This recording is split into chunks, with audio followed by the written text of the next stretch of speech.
Hello everyone, welcome back to Tier 2 Talk. I would say it's been a minute, Josh. It quite literally has been. A couple of days on the turnaround, but we are back with another episode, joined by the Sangal boys, LNZ and Youngstar. How are you both doing? Hello, doing Hello. all good. How about you? I'm good, yeah. How are you doing, Josh? You alright? Dear. Yeah, I'm alright. I'm just grinding in the CS at the moment. It's a shit ton of officials, shit ton of events. People are grinding like there's no tomorrow. I don't know if it was one either you, LNZ, or one of your teammates put out like a tweet saying that you played 50 maps in the last 2 weeks. Yeah, it was something like that. It's been a crazy grind the last, I think, not even month, like the last 3 weeks. Like we played double official some days or just like one official every single day. So it's been a grind. Hmm. Yeah, fair enough. A lot of events going on right now, Josh, and we'll Yeah, jump there into that is. a little bit later on. We're going to start out by talking about Sangal. Obviously, you guys can tell us your story through, we like to say through 2023 and 2024. Josh, you wanna begin by talking about last year? Yeah, well, I want to start it because LNZ, you were the first one between the two of you to join, and then I think Youngster, you joined what, like a week later? Wasn't too much longer. So maybe just give us first impressions, Linus, because I didn't expect you to join an international team. Yeah, I remember back then I was about to re-sign with Young Ninjas. They were about to rebuild.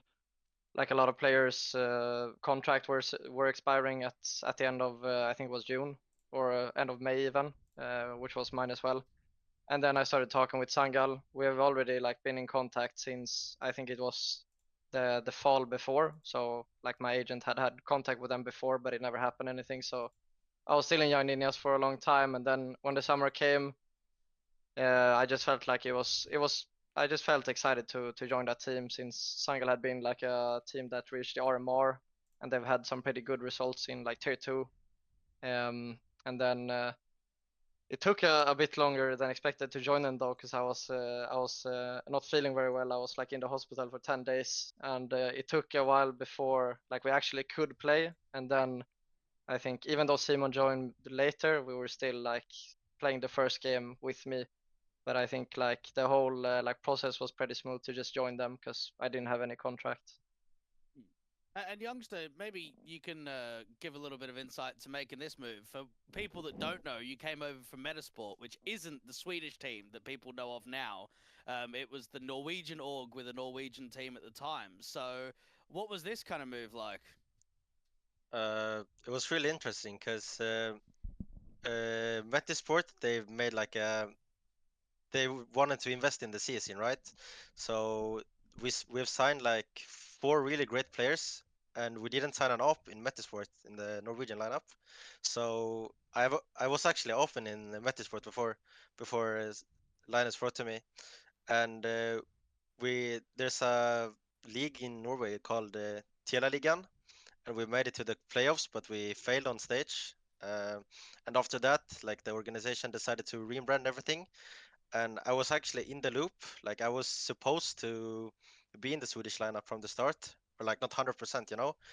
And then, like while this process, Linus wrote to me basically, and he asked me if I wanted to trial, and it was basically like a role I never played. So I was like, yeah, let's just do it, you know, because I didn't have a certain future in Metisport. So I was like, yeah, let's do it. And then I've trialed one day, and then we just played official like the next 2 days, and now now I'm just here. Hmm. Yeah. Okay. Fair enough. Yeah, I want to know the first player that kind of got kicked, benched, however you want to put it, was Soulfly. Now we know that Sangal's a bit of a Turkish organization. It's got some Turkish roots. We'll talk about it with some of your new players coming in. What was that whole process like of him coming out and Sasol coming in? Um, I think when we kicked Soulfly, it was mainly because like the whole like first we had the IGL shift right with Skrunk and me, and we're both very different IGLs. And I think with Skrunk they had like one kind of system right where he was like micromanaging a lot and like really controlling the whole game. And when I came and I wasn't controlling that much, we felt like it wasn't really like clicking with Soulfly, but we did it with the other ones. And as well, we felt like we had a problem like putting him in the roles that we want him to play and actually seeing him like have success with it.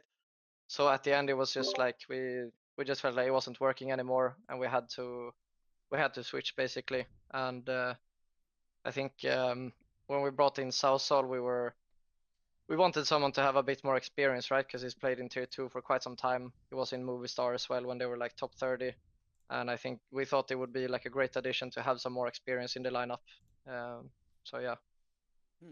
And then I think, what, a few months after that, you lose QB over to Fnatic. Now, at the time, he was probably one of the OG guys that had been around that Scrunk Corey core for a little while. Was that a bit of a surprise that someone like him, who I would say for the majority of Tier 2 viewers, they probably don't have QB on the radar as kind of being the guy that can take the step up, and then all of a sudden Fnatic come calling? Yeah, I think like when he played with us, he was playing like really good, and his contract was expiring. So like obviously when you have a great period, you will explore your options. That's just how it is, you know. It's part of the sport, and I think like he was lucky to have that chance. It's not many that get it, but he did it well, and I think he deserved it with how he played at the end of Sangal. And I think it was great to see him take that step and get the chance to prove himself. So that means you got to kind of fill the roster a little bit. xCloud comes over, and I don't know what happened out on Eternal Fire, Ryan, but it felt like he was there, and then he wasn't, and then he was there again, and then he wasn't, and then he came back a third time, and it's like, okay, this time he's staying, and then he got kicked again. So Yeah. he hasn't been kicked 3 times on Sangal, so he must be pretty decent. Yeah. No, I think he's a great player with like great skill and also a great mind for the game. So I think both me and Simon really enjoy playing with him. Yeah, he's in really good touch, like in form recently in the games that I've seen from them, from you guys. The other one is Gangino, a guy that I only knew the name of through FPL and seeing him there. But in terms of actual watching pro games, I don't think I'd actually watched or casted a single game of his until he joined. I don't know if it was the same for you, Ryan. Yeah, I think so. Yeah. So maybe give us some insight into this, because it's sort of picking up a guy that hasn't had a lot of pro experience. What's that like to deal with? You can maybe start, Simon. Like I don't know if I'm the right person to say it because I don't have a lot of experience as well, right? But like he was a good guy. Like I loved him as a person. It just didn't click in the team, you know, because you could tell him like basically what to do, but if you didn't like tell him anything, because he comes from another region, right? Like we're international, and he's coming from the CIS region. It's like completely different, you know. Like they work different, like the team vibe is different, you know. And like when you didn't micromanage him a lot, like it was not the same like you maybe expect from an experienced international opera, you know. Like he's just inexperienced, you know, and it was sad it didn't work out for us, but it's a really good guy. And maybe, Linus, the only thing I was thinking of now that I'm listing off these changes is how much of a say do you really have of these players coming in? Because a lot of the pickups in this period are guys that have hardly played on an international level before. They're more experienced in the local scene. And you're picking up all these guys that are probably speaking English at a pro level for the first time. Yeah. No, like I'd say I obviously like get to say my opinion and always like express what I think and feel, but I don't really have any power, you know, like it's not me calling the shots, but I think it's always good, no matter what org or team it is, that the org always tries to listen to at least the IGL, because he's kind of the mind of the game, right? But I'd say like in every roster change I've been involved, of course, but it's not me taking the actual decision. And I think with first Gangino, I remember like at that time it was really dry with good operas in tier 2, because we wanted like a really like a monster opera, if you can say it that way, like someone who can really pop off and like carry you a game, right? Because we didn't really feel like we had that before with Panix. Like no offense to him, but it just like it was what we wanted back then. And like we knew we took a gamble on him as well, because he didn't have any good English, like he didn't have a good English level, but it was something we like accepted and tried to work with as well. But like Simon said, it just didn't work out in the end, which is sad, because like he's really one of the greatest guys I've played with. And I think it was just not the right time for him or for even us to have like a player like him in our team. Okay. And then I think you go for a period for a few months moving into the new year where there's not really many changes. There's some coaching changes. Stickle, who used to coach the Bad News Eagles, and I think a lot of people kind of do not reflect on the fact that since he's left that team, they haven't really done that much more since then. So he was with the organization for a very long time. And then Jumpy comes in, and it's like I didn't even know Jumpy was still around. I only remembered him from like Fnatic and North, and that was it.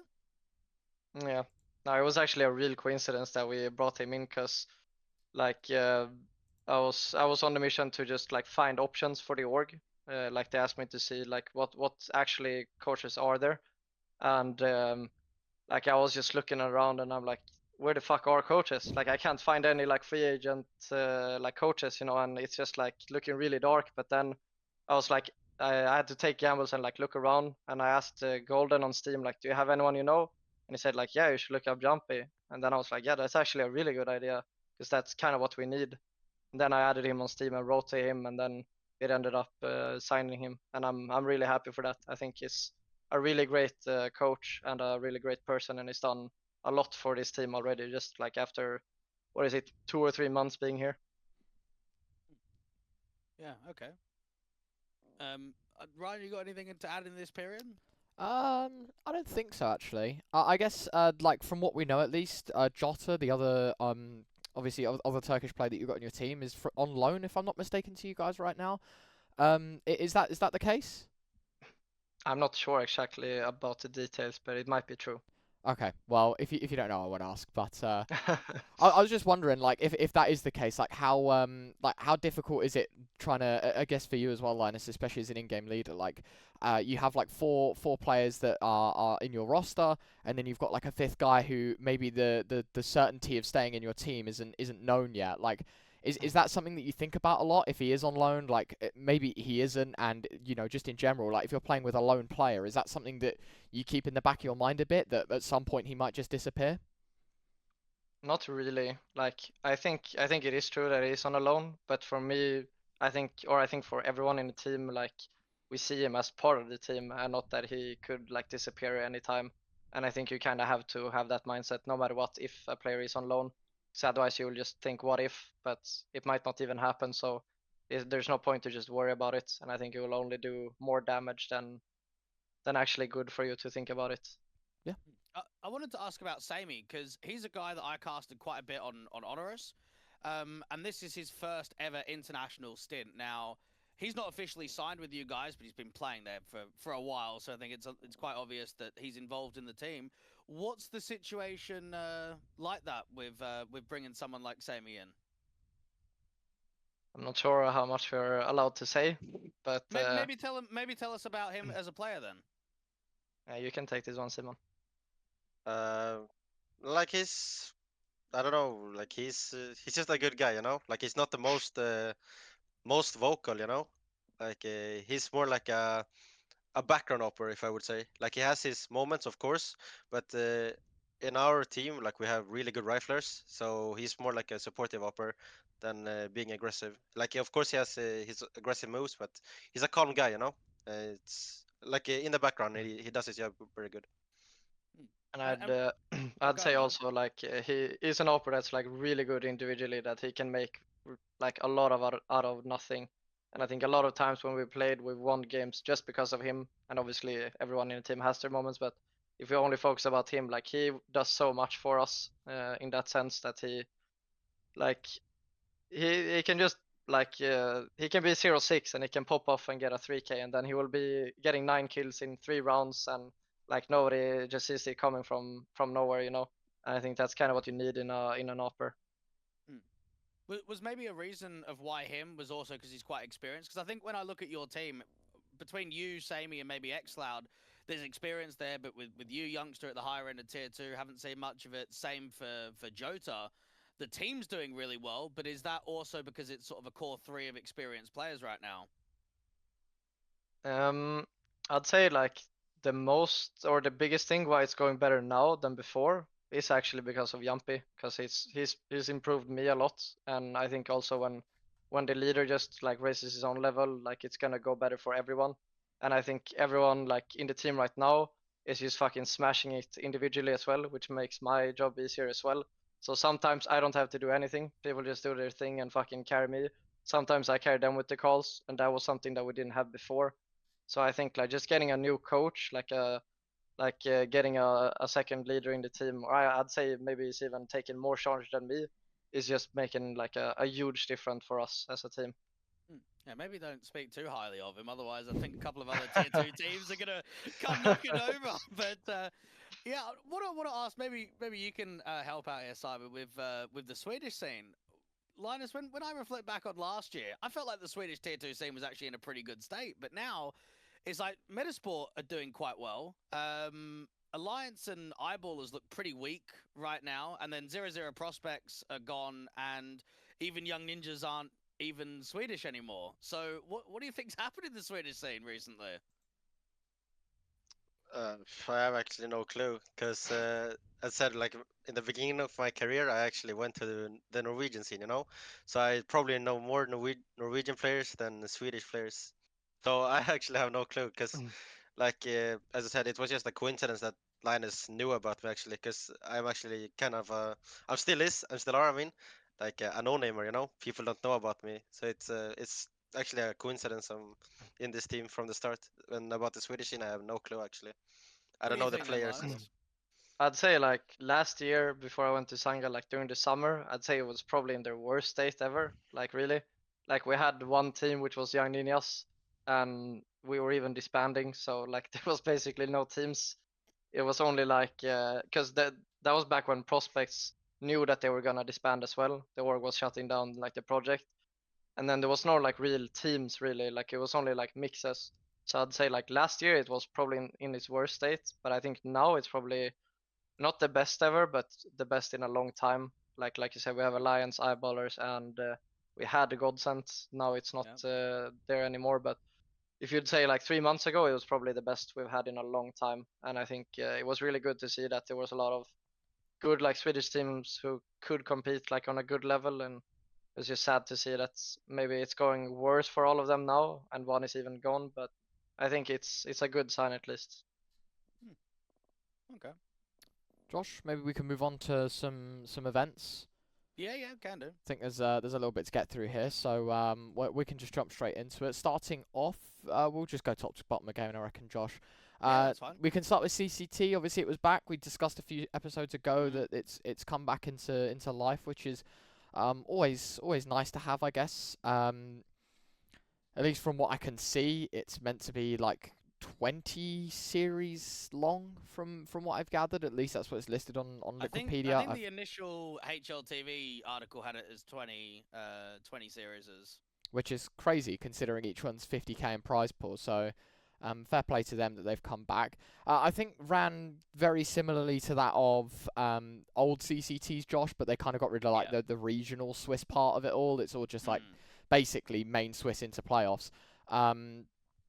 We can talk about this event and discuss a little further. Obviously, you guys played in this one as well, Series 1 of Season 2.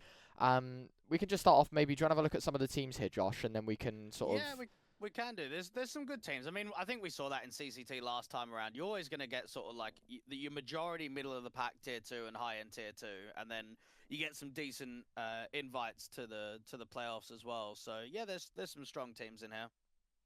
Yeah, I think we can just yap about the Swiss system, right, as a whole, because obviously you guys, talking about, obviously, with Stickle and whatever, your opening game is against the Guild Eagles side, right, and then you move into the Own 1 stage, and it's a clean sweep from there. So, do you want to maybe talk to us a little bit more about opening game and then the win streak that you went on during Swiss? I think about the first game, there's not much to talk about because we actually got a technical loss there in one of the maps. Oh, was this the one where one of the guys had to go to like a net cafe? Yep. Yeah, and he came there, and then like when the internet cafes have their antivirus, right? They cannot disable it because otherwise people would download who knows what. Yeah. And then it's across with this CCT tournament, so he couldn't really when he got there he couldn't play, so it was kind of sad. Right. Were you guys not allowed to use a stand-in, or was it just like Nope. you have to forfeit? I think the manager said that in this CCT tournament you have to have a stand-in signed like 7 days before. Yeah. Right. And you cannot play with the coach as well, so we basically had no choice but to forfeit. Oh. Well, there we go. Yeah. Really keeping the competitive spirit here at CCT. Then I don't know. That's interesting. All right. Well, I guess it's a good enough excuse to go 0-1, Josh. To be fair, Yeah. I could think of worse ones. And then your next game's against the ex-Preezy boys, now GK. To be honest, Josh, I was excited at first about this Preezy team, right? But I feel like as a whole, results have been a little bit iffy, I want to say. Obviously, they went on Preezy, things didn't go well there. I mean, just a quick look at results-wise, like it's not like a sea of green, like I think most would expect out of a Danish team in Tier 2 of this caliber. I mean, it's tough though when you lose a lot of your pieces. Like I think when they got dropped by the organization, Roy went straight away, Refresh went, and then Volberg went too. So you basically, I would say they're basically just trying to keep the core together for as long as possible, keep playing HLTV in hopes that they can either find an organization that's going to pick them up or just at least have good HLTV stats to get picked up by like other teams to just keep working as many officials in as possible. I mean, there must be just a ball ache to prep against and to play against because the rotation of the roster is going to be quite frequent. Yeah, I mean, even in this Yeah. game, you guys didn't obviously play with Refresh, and it's Anlele instead. A map trade, I feel like that's like a common thing now in Counter-Strike, Josh. I don't know how many times I've seen, like, doesn't matter whose pick it is, it's like anyone's game to win. OT on Ancient, a Vertigo win 13-6. I was just going to say, why are they picking Ancient against Sangal? You know, surely you guys are the kings of Ancient right now, no? I'm not sure actually. Like it's kind of weird because one day we're fucking owning it on the map, but on one day we're maybe just I don't know. We're not on our day, and then we lose it, and then it looks like we're shit on the map. And I think like it's been a lot of like people who picked teams or I picked maps where like the day before we were maybe playing shit, but it's maybe like a really good map for us. Like otherwise, you know. Mm. So yeah, it's anything can happen in these tournaments because there's so many games, and there's always gonna be one game like in every like you know 1-0 game or whatever where just something weird happens. Yeah. I mean, especially with the MR12, you know, and the economy is it's kind of hard, you know. Like if you lose one round, like bad round, then you can lose 2-3 rounds after as well, you know. And we've had a problem in this team with anti-ecos as well.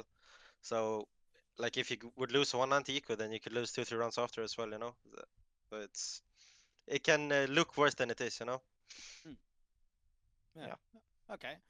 The game that surprised me the most was you guys beating Nemega, and I spoke about it on the broadcast of the grand final tonight. The only team that Nemega is struggling against recently is you guys. Is that Yeah. a stylistic thing or what? Because they are owning everyone. They are absolutely obliterating teams right now.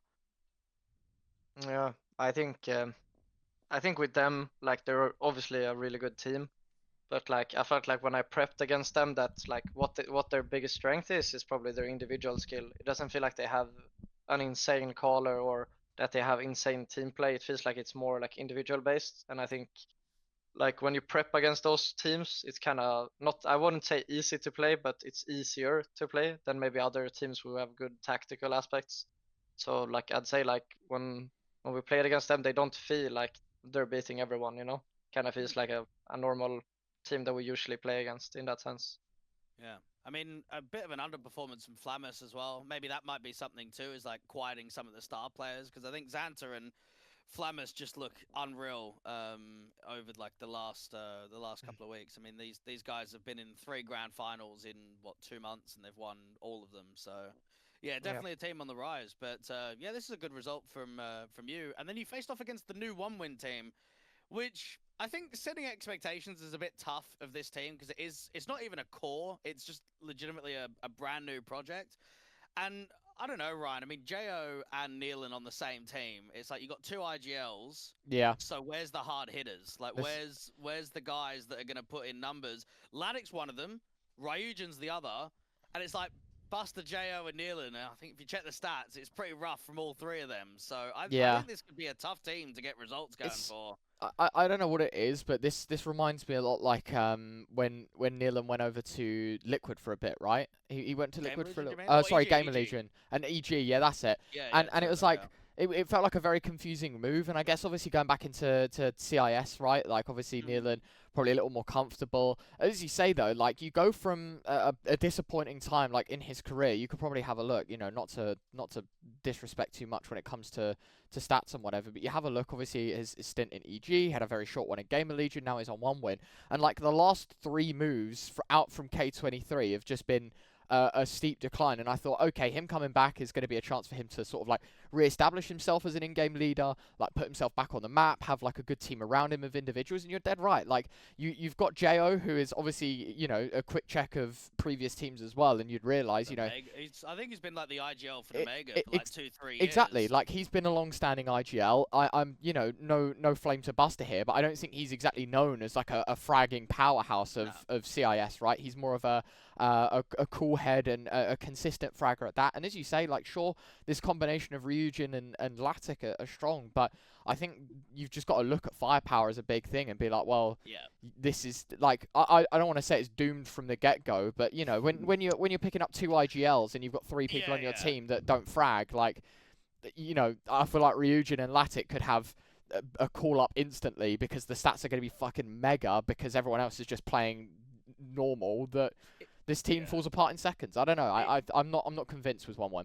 Even Latic and Ryujin are like really inexperienced players. Yeah. Like I know Latic was out on Aurora and Ryujin's like come from nowhere, right? He had that one ISF event in Romania where he was playing with the Uzbekistans and they got like 4th.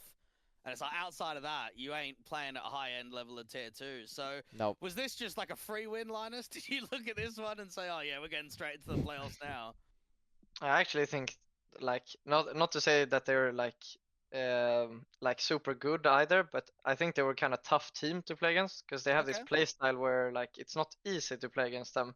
But as you said, I think they have way too little like frag power to actually become something. And I think like probably in higher levels, like when you play against better teams tactically, you can get away with having less firepower and more brain, so to say. But I think it's still tough no matter what like level you're on to only have 2 guys who are hitting hard. Like it just doesn't work.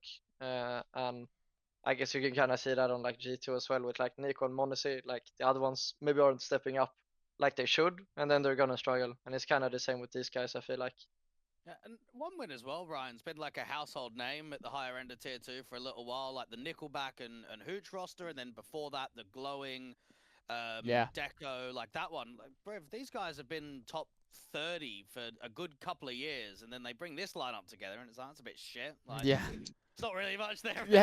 You're right. Like compared to the history of 1 win and like sort of where the pieces have gone, you're like, it feels like we've gone for like, you know, not to say that the last rosters were inexperienced with your Nickelbacks and whatever, right? But it's like I feel like we've picked a lot of experienced minds and then 2 young guns and tried to like blend the pieces together and just hope for the best. But yeah, I don't know. I'm not convinced about this 1-1 side, to be honest with you. No, I'm not either. I think this is like a one and done. You know, give it like a couple more events and a couple more early exits, and then it'll be.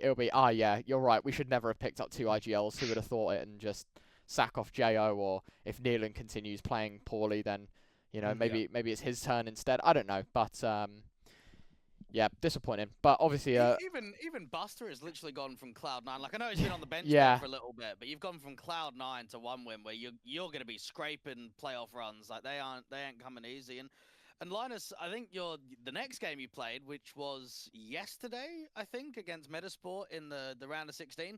Do you guys look at that as a bit of a derby? Like I know it's not a Swedish core on Sangal, but it is going up against a full Swedish lineup. I'd say like it's not a derby, but it's like a derby between me and them since they're my old teammates. And like I know all of them, you know, and I know they want to beat me and they don't, and I want to beat them, you know. So it's kind of like a mini derby if you can say it like that. But I think it's always close with us versus them, and I think it's always like a fun game to play. And it fucking sucks that both times we've ended up on the losing end when it was. I think like last time it was also like. If you can see on like the head-to-head last game that I think it was 13-11 twice as well.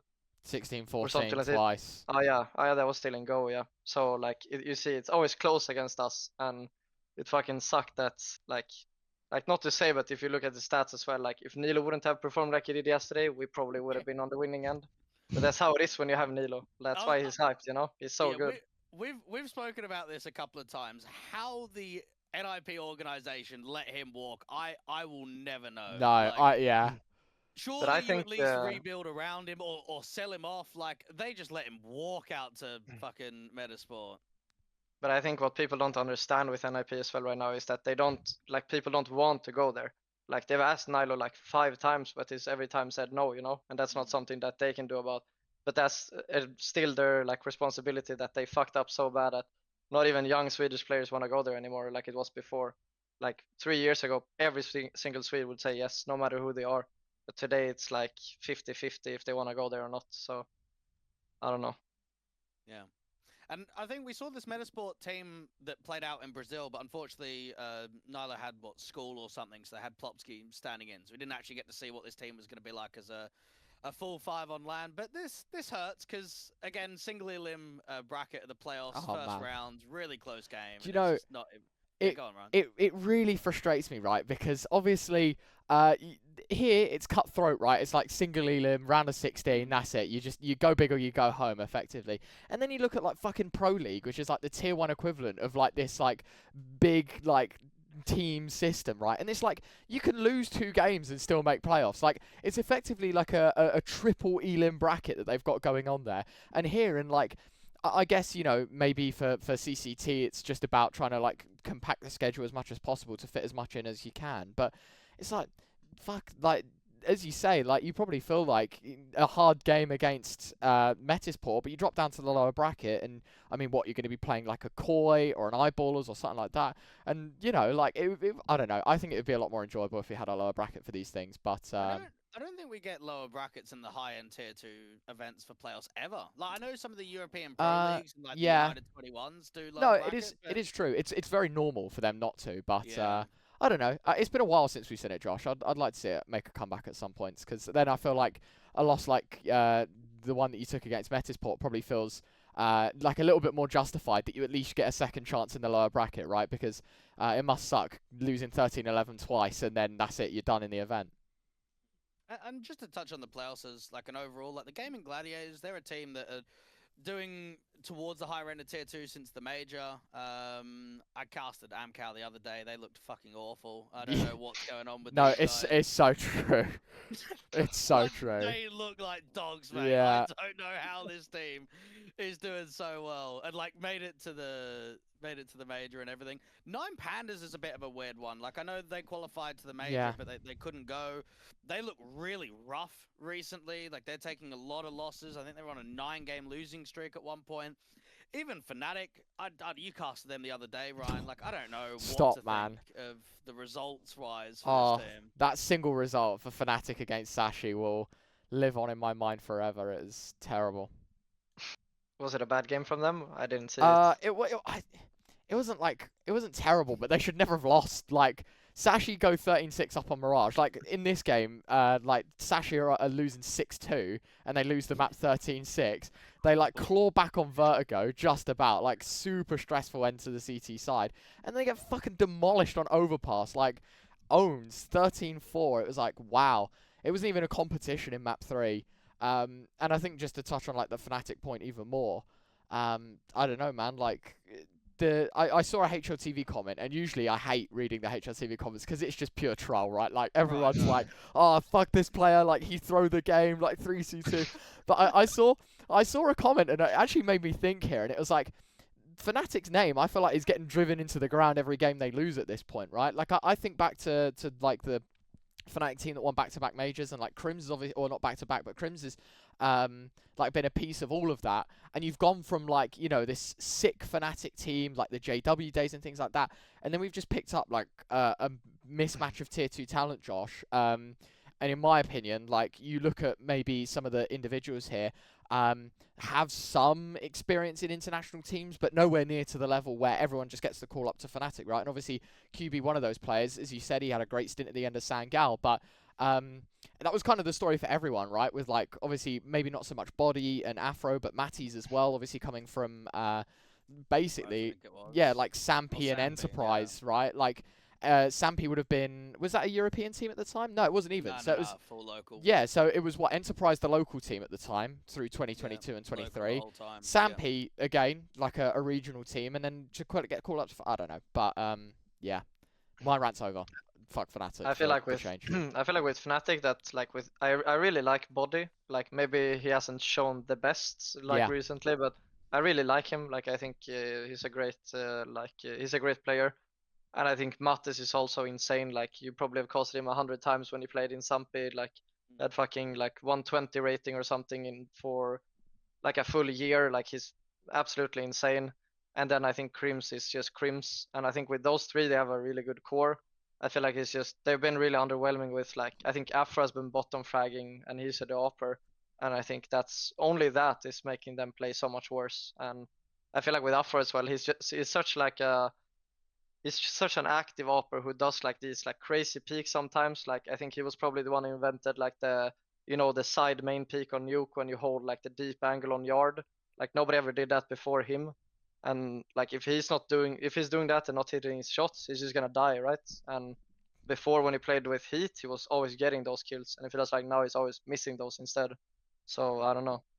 I think it's a bit of a piss take with the partner system as well, which obviously is going out, is that they're getting tier 1 opportunities with ESL because they're a partner, but if they weren't, they won't be qualifying. Oh, like, no. There's no way Fnatic are going to grind ECL to try and get a Pro League spot. That's never going to happen, is it? So, yeah, I don't know.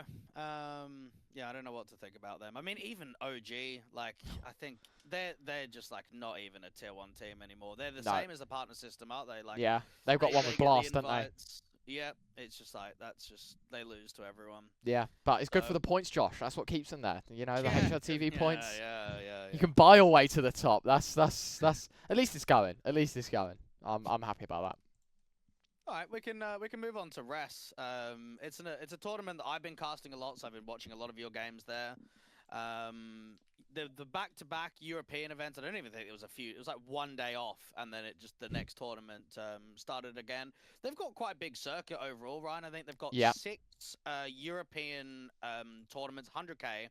They've got the LATAM events as well. I think there's 4 of them, and then it's a LAN final for I think top 4 in Europe, top 2 in LATAM, and then some invited teams.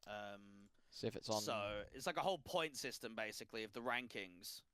It's the top 4 right now. There you go. Yeah. That's the way it looks. Yeah, so I think you get like 100 points to win the tournament, 50 for second, 25 for third, fourth, and then 15 for fifth to eighth. So right now, I would imagine teams like yours, Linus, and pretty much everyone else that's on that table wants to kind of get as many invites to these as possible to get a qualification to land. So you played in the second and the third. We can touch on the second one. It's pretty much the same teams like every single time. There's not much change whatsoever. So do you want to maybe run through some of the group stage games that you had? Yeah, you wanna do it, Simon? This was the first one, right? This Series the first 2. one that you played, but it was Series 2.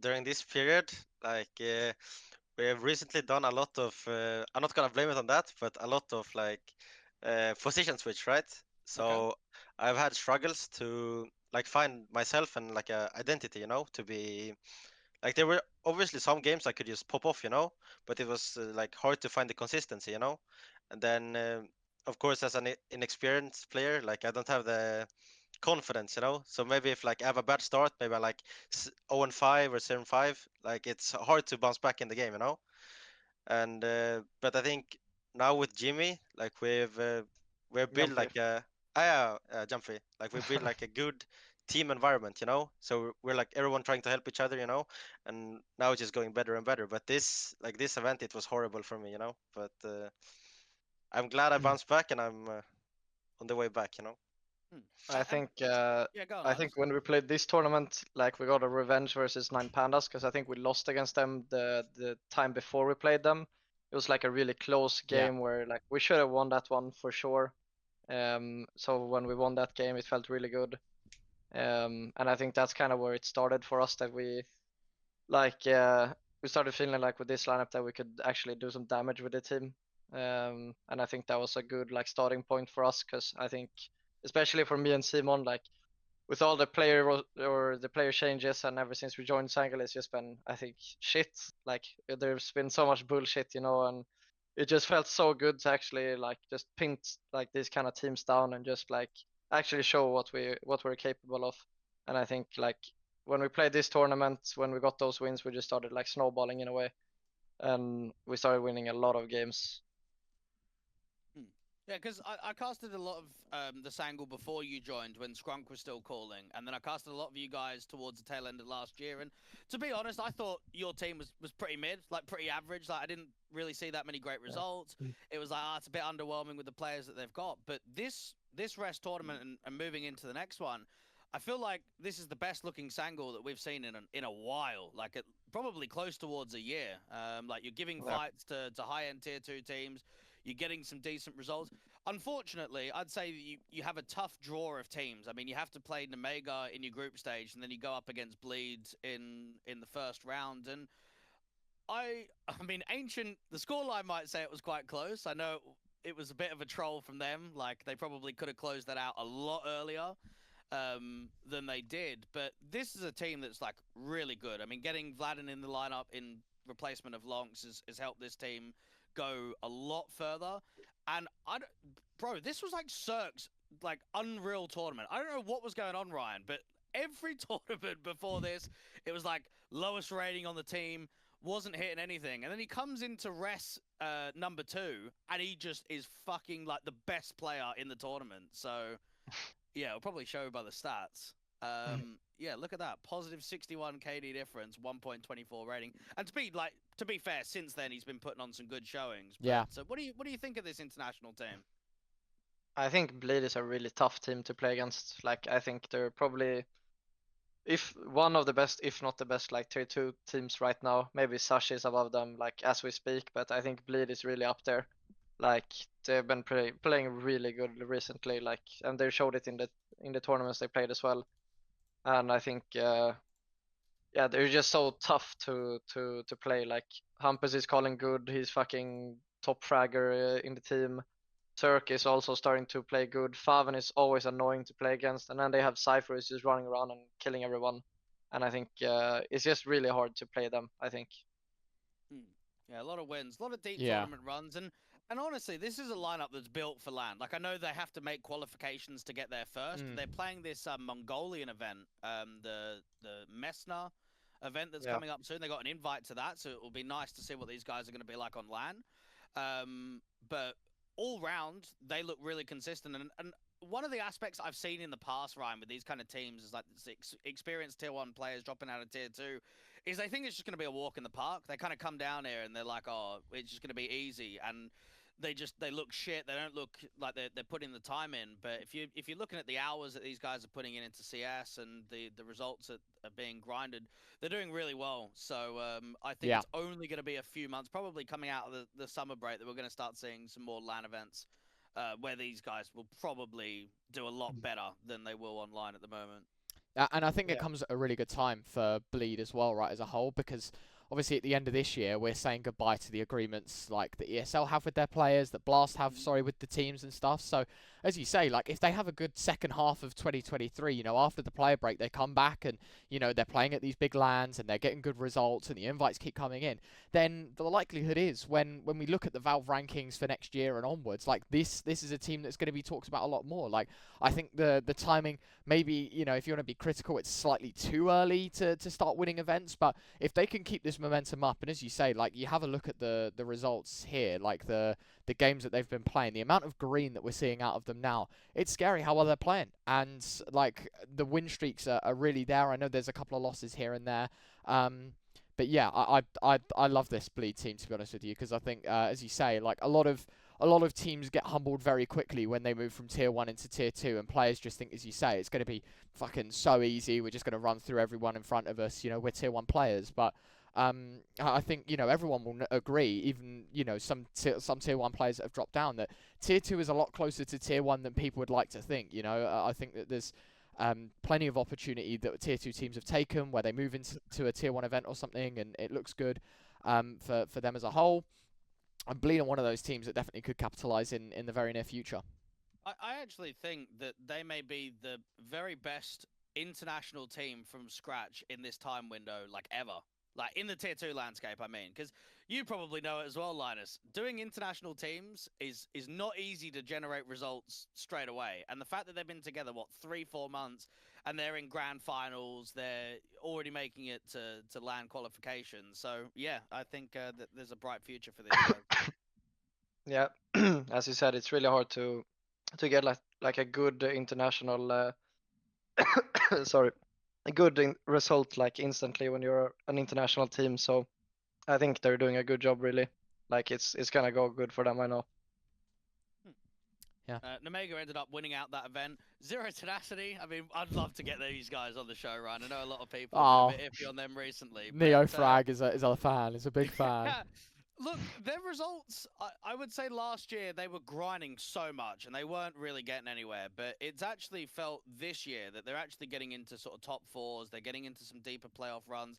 I think the core 3 has been together for something like nearly 3 years. And then the core 5 of the team has been together for like a year and a half. So they're grinding quite a lot. And then it was like an Omega Bleed grand final, which actually Bleed just got smoked in.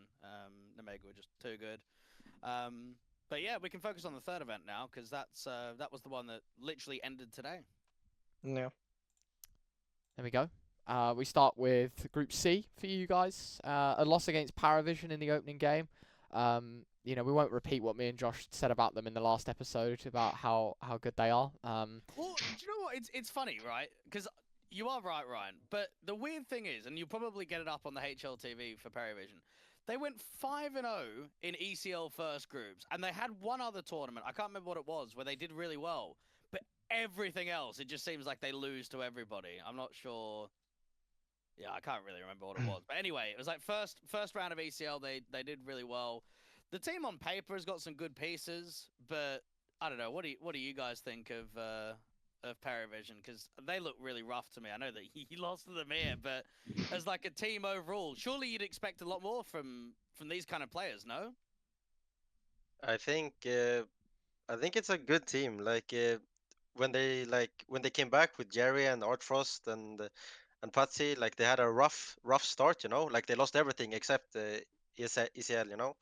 But when we played against them, they're like this CIS. Like I always think it's kind of hard to play against the CS because they're doing these aggro moves, these aggro plays, you know.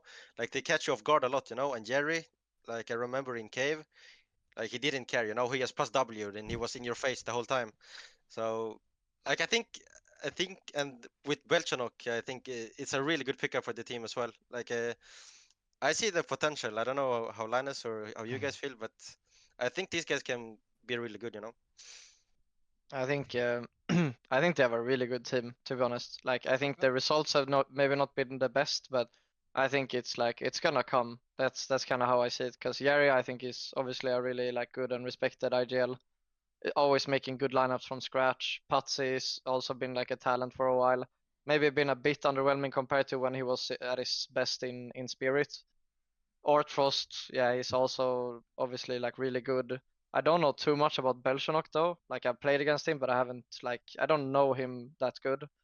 But Kicker, though, I've always been like a fan of, really. Like even before I was like playing full time or professionally, I was watching his demos on playing the same positions, and I've always like admired him, to be honest. I think he's a great like role player, a real team player. He doesn't really like take that much space, but he's giving the team a lot of space. So I think he's really underrated, to be honest. And Ryan, you know me, like I love my CS, I love my tier 2, but I cast a Paravision versus 500 the other day in Compass, and I wanted to actually get off the broadcast. I could not believe what I was watching. I was done. And that's like a first in years. And it's funny because I casted a lot of Paravision, and I casted this game, and what I remember from the Paravision about maybe before Belchanok had come back was that they were like really slow on T sides. They were like getting into bomb sites in like 15 seconds, 20 seconds, like really running the clock.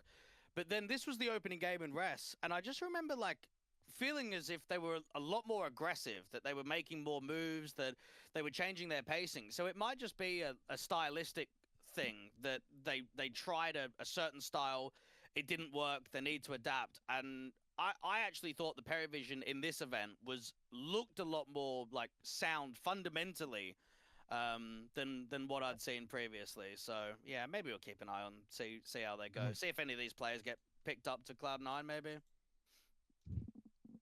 A win over Sinners next, gents. I guess, Josh, I don't know about you, but Sinners have been a pretty disappointing team for me. Sort of, I think back to, when Oscar was in the roster first time round, and it was like top 40. Yeah, you had that Neo Frag combo, and we're finally back together. To be honest, I think there's AJT is a new change for. He's been there a while, but he's like, because before it was Neo Frag, Oscar, Shock, and Beastick for a seriously long time. Like that whole lineup was going for a while. And then obviously now with AJT in, it's a shame because I think the potential was really there for Sinners. You know, I remember, I think end of 2023, Josh, I want to say, or maybe like mid 2023. Let me see if I can. 2022. Here, it peaked 19th in the world, right? Here, yeah, late 2022. They were hovering in the top 30 for half a year, you know, like even more than that, in fact. They started, basically 7-8 months. I think they were like one of the most talked about teams, and especially when it's a country team, you know, like we're playing at a national level rather than an international roster. It was really exciting, and now that the band is back together, and you know, maybe Neofrag's time wasn't amazing, and you know, Oscar's come back into the team and stuff. It's never really been the same. Obviously for you guys, a fairly decent game. You know, you play 3 maps. You know, I think it's a very traditional BO3. You get to the final one, a nuke, and sort of steer the ship home. What do you guys think of this Sinners side? Because I think, if I remember correctly, very early on, like a couple of years ago when we started this, people were saying Sinners are a team that can be quite difficult to play against. I think they used to be like a really good or a really tough team to play against. Like I remember when I was doing my first like IGLing in Janinias for the first time. This was, I think, when Dweg started like casting me for the beginning. Like it was like 2021 and like in February or something. Like I think they were fucking super tough to play against, but I felt like now it's just so underwhelming. Like it's like you said, it's really not the same. Like Neofrag used to have like 120 rating before, he was fucking carrying them, but now he's like kinda mid, not bad, but not like super good either. And I think like Beastick was also, he used to be a better IGL, I think. Now it's kinda like also mid with the calling. So I just feel like they're just a team that just plays. They're never gonna get like the level above, I feel like, with this roster at least. But I think like they still have like pretty decent players. Like it's not like they have bad players at all. Yeah, I feel like they've just lost the hunger a bit, Ryan, because you mentioned Yeah. the previous team. I mean, Oscar left to go and join the fucking Gorillas guys over there with like Sunny and all of that. So it was like, Brev, what are you doing? Like, why are you leaving this team that's top 30 to go and join them? That was just a piss take in itself. And then Neofrag leaves to join OG, and I get it, right? Like OG, we're in the partner systems, you're playing with experienced It players, makes sense. you're gonna get a lot of LAN events. I get that. But when you lost Neofrag and Oscar, that team struggled for a while. Like they had it really rough because they were their best pieces, obviously.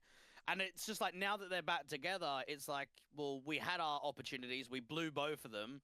Now we're back. It's well, we can just, I don't know, kick our feet up a little bit. Like we might not get another chance. I don't know. You are right though. Sinners used to be really good, and maybe that's a tough reality of tier 2. Is there's a lot of organizations and a lot of cores and a lot of teams that have had a really good amount of success. The Bulgarians are like an easy one that you can look at. The Fiend and 500 Skade rosters. But the Bulgarians haven't done anything for like a good year and a half now. So you can have success, but to actually keep it, I think, is very difficult. Yeah. Fair enough. Last game, Zero Tenacity. Oh, you guys own the cast of this game as well. Yeah, from my point of view, I felt as if Zero Tenacity were really flat. I did at the time give you a lot of credit, Linus, to some of the stacking on CT side. It felt like you were reading them quite easily. But Namana is like one of their best players. He's the in-game leader. He just wasn't creating any rounds. Brute Monster with the AWP felt like he was missing really easy shots. Like, I don't know. I was quite underwhelmed. Did you guys just... How did you view the game? I think... you can say, Simon. No, you go. Like I remember we played them like, I don't know, 1 or 2 weeks before. And like we lost because we got really demolished on Anubis, if I'm not wrong. And when we did our prep, like we knew this Nemanja guy, like he likes to do this crazy like plays, like going up Yep.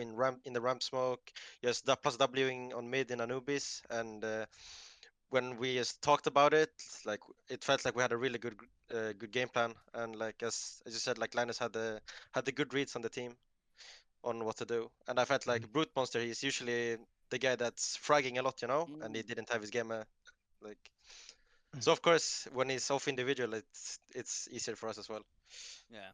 I don't know. I just viewed it as a bit weird, Ryan. Like, they make top 4 the event before, and I suppose when you do make a top 4, you get held to a higher degree. And I was just expecting a lot more. I just expected rounds to be competitive, and they just weren't. Like, No, I think yeah. I think you're right though. Like considering how quick these rest events go back and forth between them, it's like you're expecting, like, you know, if you do well in one event, we should be making the sharp in the next. You know, obviously for you guys it works out nicely, but you have a look at the previous series. Hopefully there's a quick hot link here. No, never mind. Okay. It's like a week earlier. Yeah, it's basically. like literally. I mean, as you say, it's not even like a week between them, right? And Yeah. you go on this mega run. Obviously, you lose to what feels like an invincible Nemiga side, right? And then you head yeah, into the next event, and you don't even make it out of groups. It's just very disappointing. Yeah, I remember that series, the semi-final they had against Nemega on their map pick of Anubis. They had like one round where they were on T side and Nemanja got an entry dark or like electric, and they just misread and they went into an A exec, and it was like a gamble stack from Nemega on an A play, and it just lost them the map. And it was like they could have taken a map off of Nemega. They absolutely trashed Nexus. So do you reckon they're just an easy team to prep for them?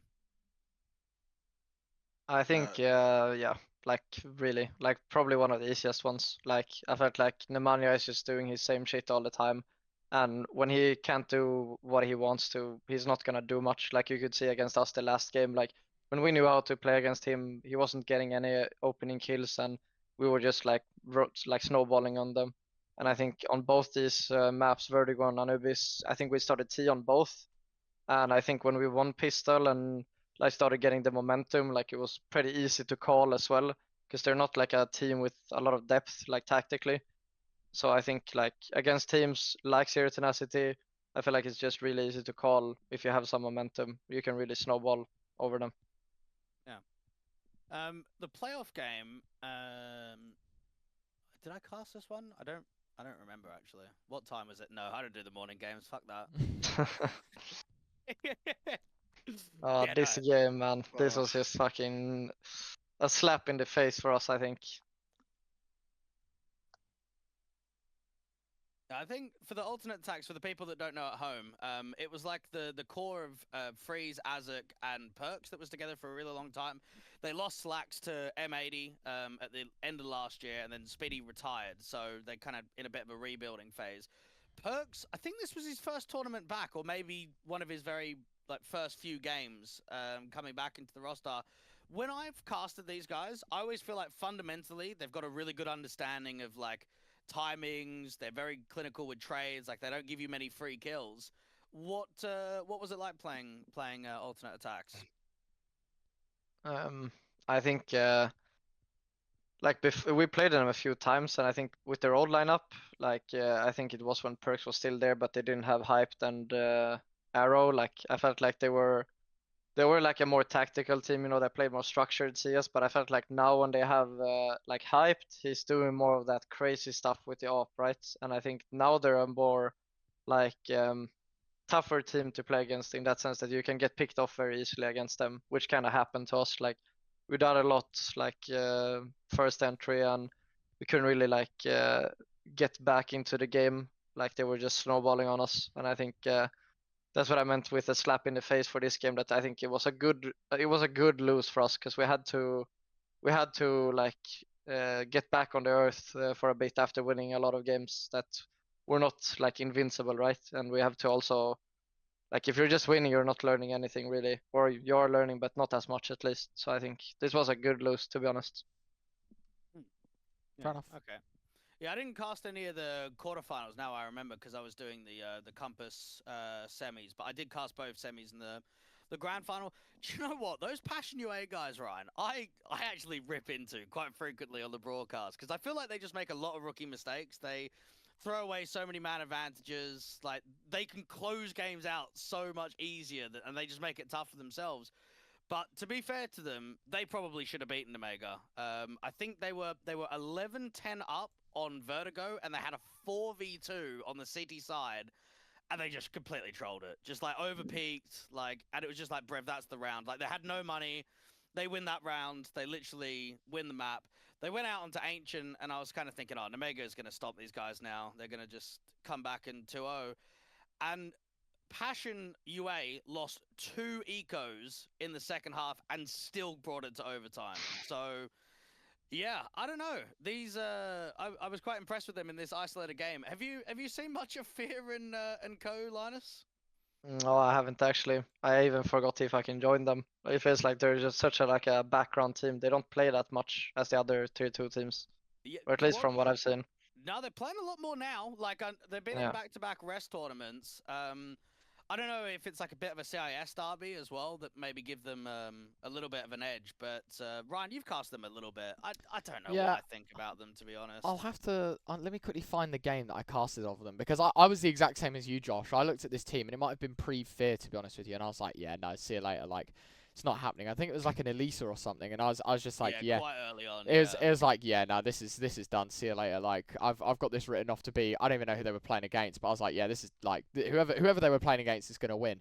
I can't even find it, but yeah, and I remember going into the game and I thought, whatever, like it's gonna be a 2-0. Maybe there is 3 maps, but it's gonna be quite one-sided. Maybe they like bounce back, and I remember they went 1-0 down. It might have even been Compass actually, 1-0 down in the series, and then they come out onto Ancient and they are like absolutely owning. Like they do really well, and I'm like caught off guard a bit by it. I'm like, fuck, like what's happening here?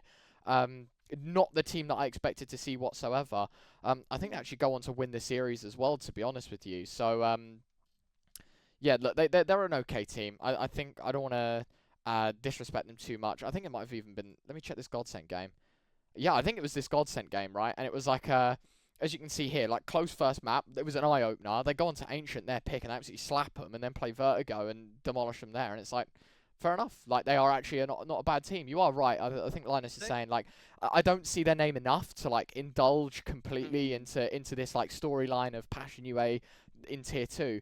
But from what I've seen, like the results, I feel like are coming more and more for this side, and it's only a matter of time. Yeah, this Jackasmer guy is the real deal. He hits like really hard. And Jambo is like a pretty big X Factor AWPer. I think you'll see it, right, if you bring up the stats of like from Vertigo and an Ancient from Jambo the AWPer. So on Verdi he goes like 11 kills, and then he goes out onto Ancient and drops 31, and it's like, Brett, what is that? Like, come on, you can't have an AWPer that goes 11 and then 31 in the next map. So yeah, he's got a bit of X Factor behind him, but very, very inconsistent.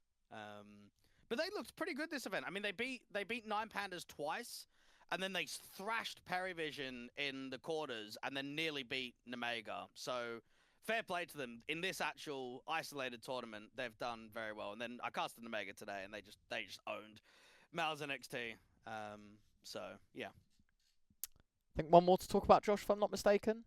Yeah, we'll touch on Compass. Compass has come to a close.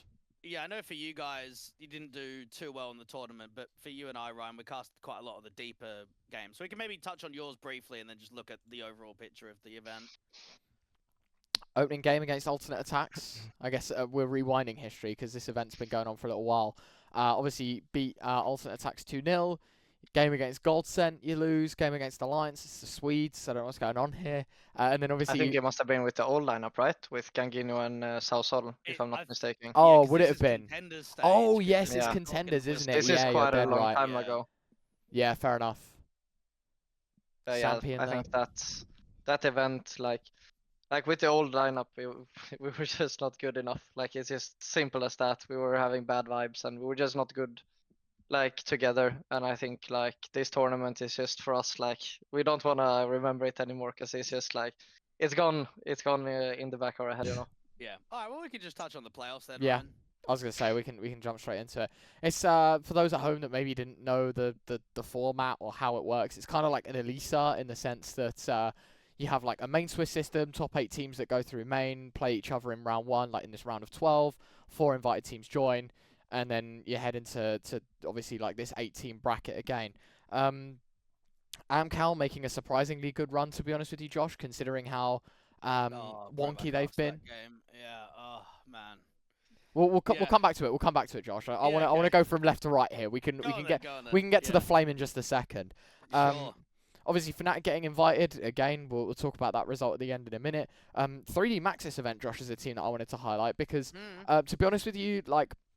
I remember like the heat days, your double ponies, you're looking for orgs, and like each iteration of this roster I was quite excited about, and we did see an awful lot of in Tier 2. For 3D Max, to be honest, I think this is the first time I've even casted an event that they've been in, like in presence of, never mind actually like being able to cast them myself. And with the run that they made, I mean, like, very fair play to them. Obviously, coming in through the main Swiss system, they go 3-1. They beat Permitter, who are on form. I remember doing my note prep, and I was like, they lose to Passion UA, right? They blast Permitter. They're beating a Bleed side that are looking pretty strong right now in terms of form. Obviously, Guild fucking sucks, so that's just, you know, free win. But obviously for them, they obviously play Paravision. Again, close game. We're starting to see Paravision come into their own. They play BetBoom and fucking own BetBoom, by the way. And I know BetBoom, again, they're in like a rough patch. They're not looking too great. And then eventually all the pins fall on Sashi, who have an unbelievable event. But yeah, I'm surprised about this 3D Max team because I know that they have what it takes. I know that they're a very comfortable team, and as I said, we've seen them many a times in Tier 2. I'm proud of what they did in this event, to be honest with you. Like, this is their statement made with this new 3D Max side, at least from my view of it. As I said, I haven't watched them before, so I'm excited to see what 3D Max have for us. I don't know. They're one of the teams, and they are very consistent. Like, when you look at the cores and the different lineups, they are very consistent, but they lose that edge to the next level. And I think that's probably where had you after the RMR just said, fuck this. Like, we've gone to the RMR, we've beaten a dead into the breach, and that's it. Like, we have not done much at all. So the gravity move I like, because they've kind of gone into some youth. They haven't just recycled an MBK or a Navira or a Masuta or someone like that. But I don't know. I think this team is good towards the higher end of Tier 2, but I think they lack the depth to carry it on. And to be fair, their Pro League results were quite good. So maybe gravity has just brought them that little bit further for the French lineup. That was the thing I remember writing down in my note taking as well, Josh, for the game that they played in this tournament that I casted. And it was like, fair play to them, because as you say, like, the gravity move is new. Let's not forget that Killer Zoo was bought out by OG, so you lost like a coach, and again, like, you've just brought in Gravity, who's a very young gun, and I know he played on Gen 1 for a bit, but like, in terms of playing at the upper ends of Tier 2, like, the capacity there, like, was a complete unknown. So for me, like, you go from EPL, which I wouldn't say was a failure at all. In fact, I'd say despite like not obviously doing like the best in the world, it was a success story for them. They come home, they play online, they like grind through the Swiss system, make playoffs, top 4. I think they still got the playoffs of Pro League. Did they make playoffs? Yeah, they did. Oh, of course they did. Yeah, of course they did. Of course. They lost to Astralis and didn't get like the top seed, but yeah, they're still in playoffs for Pro League. I mean, fair enough to them. Like, that, I think that goes into the narrative of them even more. One other team that obviously we can discuss in a bit is Sashi, the other team that came from Contenders, Josh. Like, what a fucking run. I don't know. Is there anyone else here you want to highlight before we get to this grand final? I guess Amcal, right? I didn't cast any of the games other than the semis, so I didn't really, and I was casting Res as well, so I didn't really get to see any of the other matchups. I think for Sashi and Youngster Linus, you can probably chime in here as well. I never looked at these guys as being like a def team. Like, they were always middle of the pack, like fairly okay, but they would never win an event. They would like make playoffs but go out a round of 12. And I don't know what is going on recently, but like, they beat Cloud9 twice. They beat Eternal Fire in a best of 3. Their game in like their whole run here, they were in a Contenders team. Like, they had to go from Contender stage to grand final. So yeah, they're definitely on the rise. The core has been together for like years as well. Like that Quez, Iceberg, and not Cabby. It might be Lucky Core. Has been Lucky. For a really long time. The Trick Core, right? Like the old Trick Core. Yeah. And Quest as well. It's been with them forever. Yeah. Have you played them or at least scrimmed them or practiced them recently? We played them, don't know. right? Like, yeah, we played them Did in. we? I think it was in the RMR qualifier, like early January, the Ah, espionage, and like their overpass. Like I don't know how the veto system is for them now, but their overpass, they like always picked it.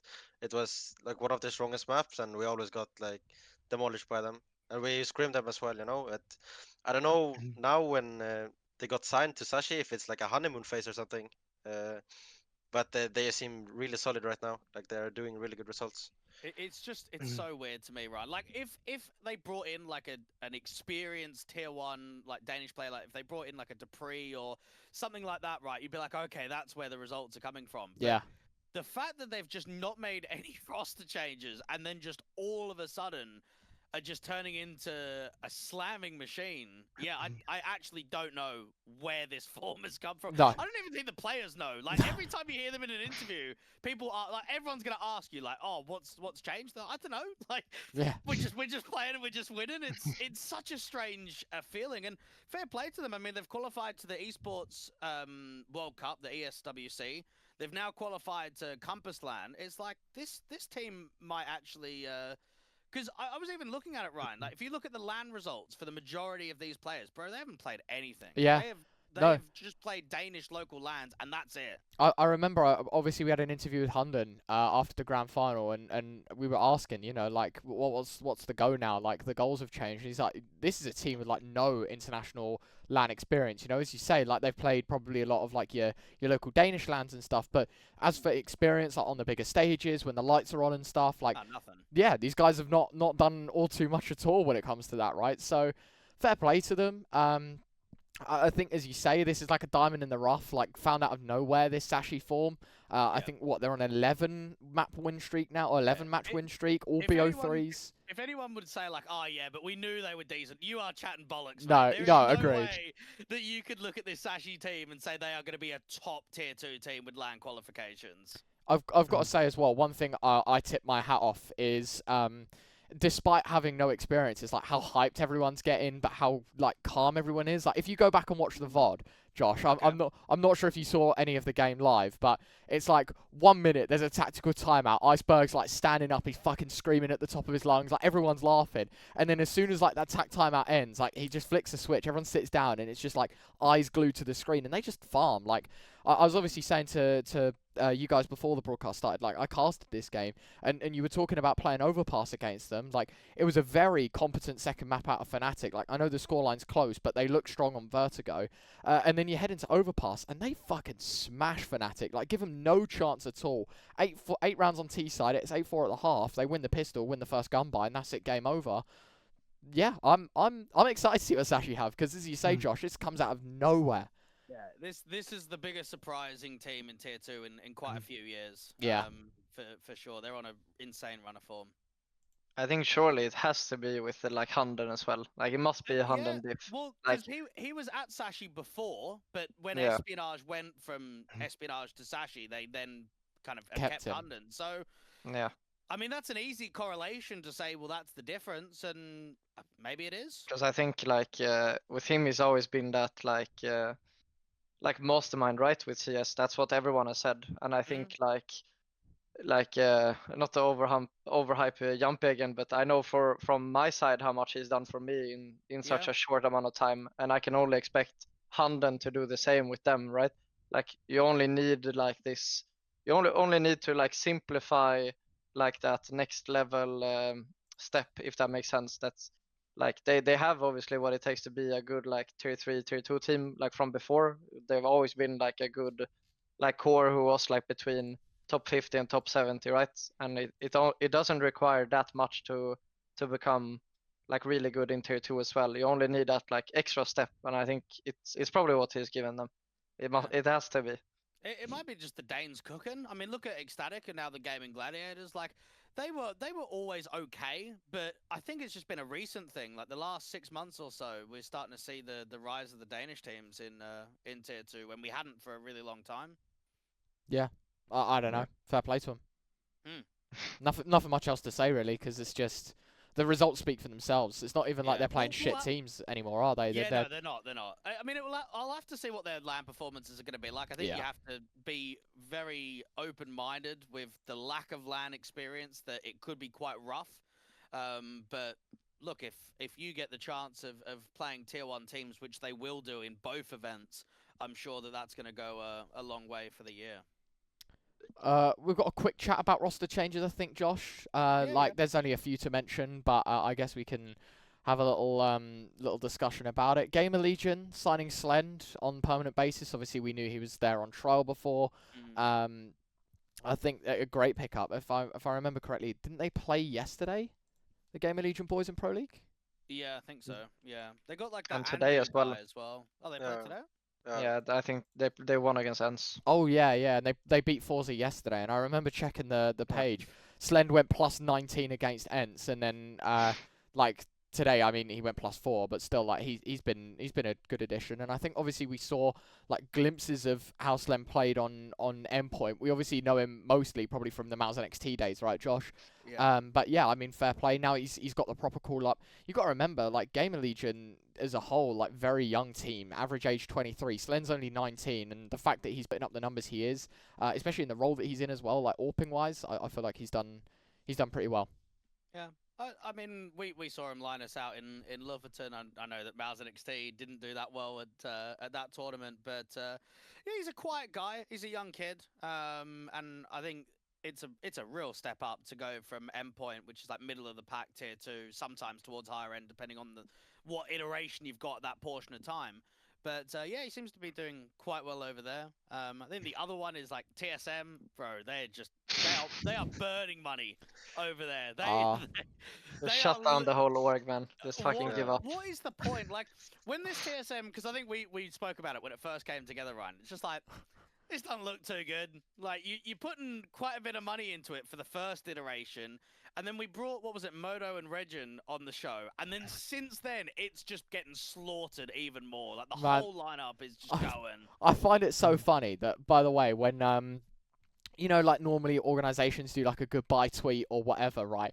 And I'm just going to pull it up for everyone at home to see, because I'm not sure if people at home would have seen this. But it's so bleak for TSM that even the release graphic, right, is like, TSM roster update. We have released Jack's. Basically everyone from their contracts. We'd like to thank them for all their hard work while representing the black and white. Please look forward to our new CS roster reveal in the coming months. All right, man. Fucking months. All right. Yeah, cool. I don't know. As everyone will know, like, it's terrible. Like, it is so bad. Like, I feel bad for some of the pieces, because I think TSM, it's living proof that not every tier 1 player can drop down to tier 2, as you were saying, Josh, and just farm their way back up to tier 1. I don't even know how Valde is still here, no, to be honest. Like, how are they putting faith in him? Like, with what he's done result-wise for this team, he's got to go. Like, fuck it, just make a new one. Just get rid of everyone. Maybe not Joel. Keep Joel. Yeah. Joel's the only reason this team is actually getting wins. Yeah. Like, outside of him, there is no one on that team that is helping progress this organization. He's 41 maps played, average 1.16 rating.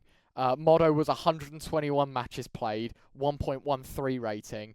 Obviously, they bring Zyphin in, who's on a 0.98 over 30 matches played.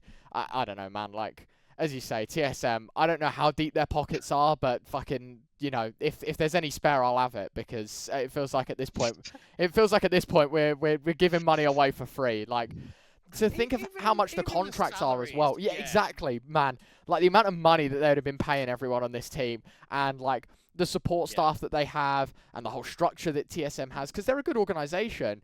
Fuck me, like the bill at the end of the month, you must look at it and want to like just fucking turn that away, burn it, like.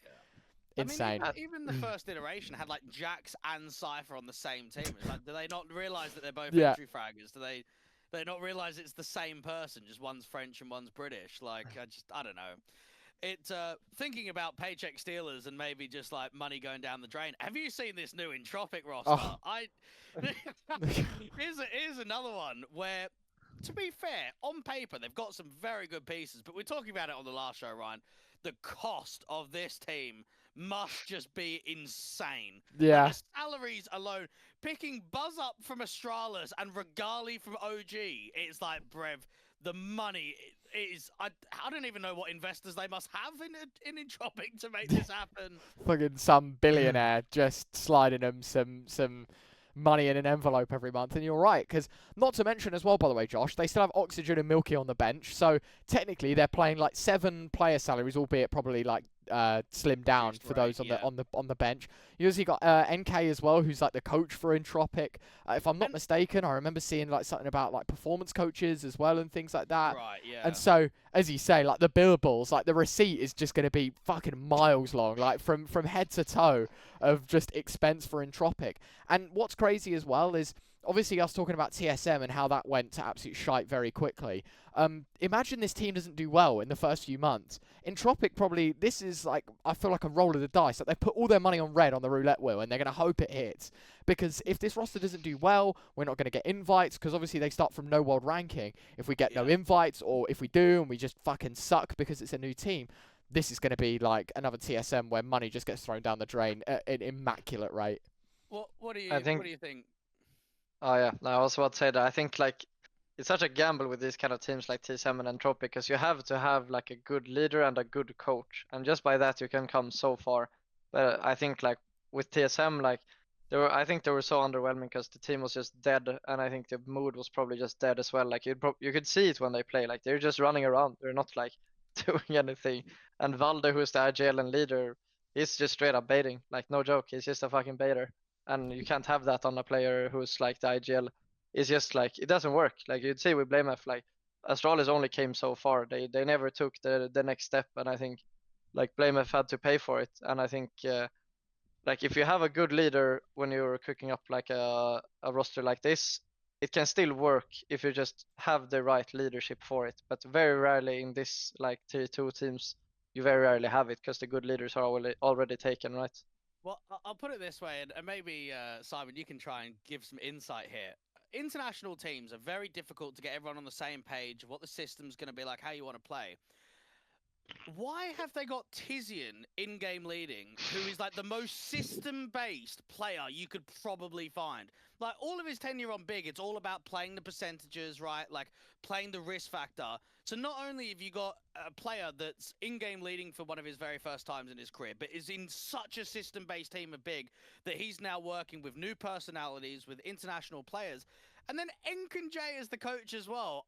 To be fair, he's had some decent lineups in the past, but he's the same. Like, he was also the coach of Big for like a year and a half. He was out there on Sprout. Like, I just feel as if you've got system-based in-game leaders. Get them in a German team. Like, get them on alternate attacks where they can actually do something. Don't get them out on Entropic. I mean, if you were to rate your team versus this team, what would you think? Like I would say, like the points you and Linus were making, like it's they're just throwing away money, right? They're buying players that they maybe look good, but in game they're just clashing with each other, right? For example, our team, I think we have like both me, Jota, and xFloud. Like we are 3 guys who are like really strong on individual. So for example, I wanted to say before with the Zero Tenacity team, like if the Manya, if he doesn't get the space, like they don't have another guy who can compensate for that, right? But in this team, like we have 3 guys who can always open up the round, even if we lose like an entry, we can always bounce back with our 3 individual, But with this team, and as well as you said, like TSM, it just feels like rejects, somehow. Like they have had teams, they got benched and they get a new opportunity, but it's just like it's full messy, It just feels like a reject team. I don't know. I don't want to be toxic, but Yeah, no, I agree Yeah. completely. And Ryan, I mean, this You maybe know- I have to hold back a little bit, but No, even fuck. Marek's right. Like he got signed as Sprout as their 6th man. The only reason he joined the Sprout organization was so that they could play Meisterschaft. He was on Sprout for what, like 4 months, 5 months. He did all right. He then goes out on OG Academy. That was just awful. Like that team did nothing. And then he goes on Genk, and then it's like, oh yeah, Entropic is waiting for you. It's like, well, like how is even this guy here? Yeah. I don't know. And you know- I think one thing that I've got to add as well, Josh, is obviously you touching on this like Tizzy and NK like system-based Counter-Strike, and it's like Marix comes from a background of like OG and OG Academy and things like that, and Genk, where I feel like it's like very loose Counter-Strike and people were like willing to do what they want. You look at Fasha, and I know it's been a while since we've seen him like play actively, but you think like the Lingby Vikings ecstatic days, he was just fucking plus W. Like I remember on Vertigo, he was Gap Merchant, you know, he would just fucking fly and just shoot people in the face and just have a good time, and he would frag. And then you've also got Buzz as well, who maybe isn't as much as a plus W warrior as the other two, but again, it's like comes from your Mad Lions and your Masonics, where sure, some team Counter-Strike is there a lot more than that of the other two mentioned, but again, like it's very comfortable in just getting in people's grill and just shooting people in the face. And so I don't know how this like whole dynamic's gonna work, right? I really don't, because as you say, like from top down, IGL and coach is probably going to want a very structured, very simple way of looking at Counter-Strike. And for Fasha, Marix, Regali, Buzz, probably, you know, more used to the international, like loosey-goosey Counter-Strike, where, you know, you can take calculated risks and things like that. And Big were a team where they didn't do much of that. And so, I don't know, man. Maybe they're just going to shut us all up and just absolutely fucking farm tier 2 and just, fucking have that ReTr00 Dweg, you know. Maybe that is the case, but I'm not a believer. There is no stock in Entropic right now for me. It's the same as like the whole Buster from Cloud9 to OneWin. Like Buzz has gone from Astralis to this. Like, how's he being sold on this project? Like this was probably one of the biggest step downs. I know there's some good Danish teams on the rise, and I'm sure Gaming Gladiators don't really want to make a change. Sashi don't really want to make a change. But for Buzz, like surely you just wait in the summer period to see if a tier 1 opportunity comes. Like you what, 2 months before the player break, you just come and join this Entropic. It's probably just the bag chasers. I was gonna say there's too many zeros at the end of the contract number for him. So. Yeah, I don't know. Maybe we'll move on. Yeah, fuck you, Entropic. But it's all speculation. Yeah, I think also what's so go on, Linus. sorry. No, I think also what's so dangerous about this Entropic lineup is you have Tizian and NKJ, who both are from Big, like you said, and like they work together, so they know what, like they come from like the Big culture, right? And both of them are gonna for sure like preach the Big way of doing things, and it's not everyone who can play like that. And I think like if one of them would have come from Big and one of them would have come from another like culture, if you could say that way, it would maybe fit well together. But I think like when both are gonna preach the Big way and the other players might not want to play like that or be able to play good in that kind of system, it's just dangerous. It's gonna be dangerous, I think. Yeah. Like dangerous in a bad way then, like that. Yeah. It's not gonna work. Yeah, we'll see how many months we give it, Ryan, until I mean maybe we'll bring someone on from Entropic. Maybe we'll get some insight into the team. Fucking let's not send them this episode before anything. They're like, no, actually we've just seen your 20-minute rant on us. Fuck you. Like, see you later. Yeah.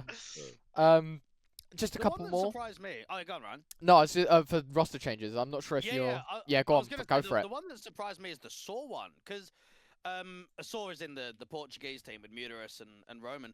Those guys have been really good and really consistent for a while now, and then they parted ways with their coach. And yeah, I don't know. I think that's a bit surprising. Like, I don't know if there's maybe an internal conflict or something there, but we know that core had been, or that iteration of the team had been together for so many years. Like, we are talking a serious amount of time, and then finally they get success, and it's like, oh no, the coach is just kicked. Like, I don't know what I think about this. Was it kicked or did he leave? Do you know? Wait, it says Saw parted ways, so yeah. He didn't so maybe leave. I don't know. Maybe it was some personal stuff, because I doubt that they would just kick him when it's going well. I feel like that would just be super weird, unless he did something really weird as well. Yeah, well, because he was playing with a lot of the guys, like the Story and Ujerks out on For the Win. So he was like playing with them. He was in with the whole circle. So yeah, it was just, I don't know, I thought it was just a bit of a surprising one, really. Yeah, it is an eye opener. As you say, like for a team that has slogged through fucking so much through 2023, like they've been teetering in the top 30 the whole time. They've had one big breakthrough, you know, March, April time. They peak 16th in the world, like the best out of it. They're currently ranked 18th, and to say goodbye to your coach, I don't know, as you say, Linus, maybe it's like internal issue, or maybe it's like something personal with the coach and he has to take a step back. We always get confused. Like, I guess for players, you probably know the scoop more than, you know, us who have to use like HLTV and Liquipedia for our updates. Like, you know, everyone uses like, oh, parted ways with, or, you know, mutually agreed to, and it's like, yeah, like, you know, we'd like the gossip a little more, but at the end of the day, like, I don't know, there are a plethora of things that could happen, but it does come as a surprise no matter what. And one other thing, Josh, that came as a surprise, especially to me, poor Maze again, like spending 2 minutes on a project and then waving goodbye. Obviously, we saw it on Sprout, him last like 6 hours. 3, yeah. Like it was quite literally like 2 BO3s. They get knocked out from a close quali. Goodbye. I mean, at least this one lasts a little bit longer, Josh. You know, we've got like a few months in this secret side. But I remember in the last episode with obviously Pap and Zodi, we were bigging up this secret team, right? And we were saying like the changes that they've made, like maybe, just maybe, this is a team that we can see a little bit more of in the future, because the pieces at least kind of scream to you that they know how to exist in tier 2. Obviously got like Nope J in there from FTW, Kindo from iNation, Torsen, obviously he cropped up quite quickly through like the Sprout Academy and Sprout main team. Sonic and that, yeah. You got Anarquez in there who has been, you know, like a piece of, I feel like, tier 2 history in the last couple of years. With Yeah, he's been around the block. yeah, with how long he's been playing. And then obviously Maze is the IGL, and again, it's a project that I don't know if he's built specifically. Even Juve is a coach, by the way. Obviously the coach Portuguese went from ITB at top 8 of the major over to Secret, so it's a big piece there as well.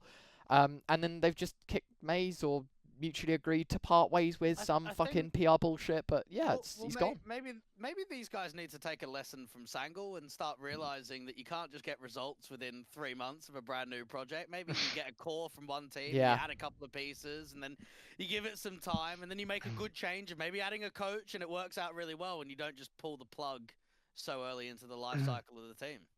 I think they are like a result of what I said before, that with international lineups, when you don't have a good leader, not to flame Maze, but I from what I've heard from others, like this is not my own opinion, it's more like from what I've heard from others, it's not like a leader, it's more like just like someone who's calling, you know.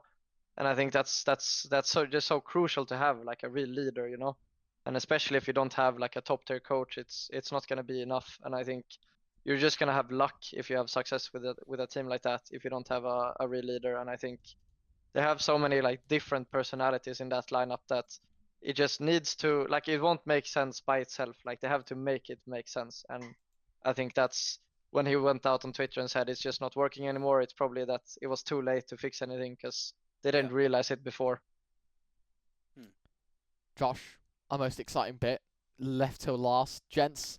You might be put on the spot a bit here, but we have ourselves our tier 2 dream team. This is your chance to forget the budget and, you know, pretend you're yeah, maybe not exactly TSM, but you can pull a TSM, and we're gonna ask you guys to make a tier 2 dream team. You can pick yourself and up to one teammate.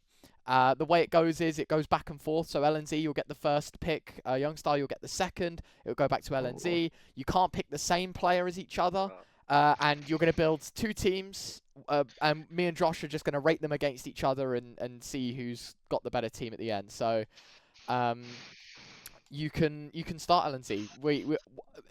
Realistically, it can be, you know, you could go back to the Swedish days, you know, if you want to make a Swedish team. We've had some pretty troll ones in the past where it's like 5 AWPers and like we're just like, yeah, fuck it, like let's just run it. But we're try and make like a logical tier 2 team out of it. Yeah. So I'd probably start as the first draft with probably Nilo. Yeah, Is okay. my first one. Yeah, that A means, pretty obvious one. yeah, Youngstar cannot pick Nilo anymore. Unlucky. Youngstar, is there anyone that you got in mind? Like, who's your go-to for the tier 2 dream team? I would take Kenzie. Kenzie, yeah, very solid player out in Aurora. Fair enough. LNZ? And then I'd probably pick. I don't really see Fnatic as a tier 1 team, so I'd say like they're a tier 2 team. So I'd take Mattis actually. Yeah, I agree with that. Fine. Yep. Yeah, we'll allow it. Done. Back And to. then I would. Is it like allowed to pick 2 guys from the same team? Yeah. I would take Deco. Oh yeah, Deco is good. Fair enough. There you go. Chuck And in then Resalt and then. Yeah. I'd probably pick Adam S from Koi. Okay, I think he's really underrated actually. that is an out of left field pick. That's never been picked before, Josh. First No. time Adam S has made the show. Do you know what? I was thinking maybe when we had BTN and that, because weren't they making Romanian teams only? Oh, maybe, yeah. yeah. He is They were- Romanian, so. They were trying to squeeze like as many of them in as they can. Then I would pick Hampus. So the language barrier is going to be a bit intriguing on this one.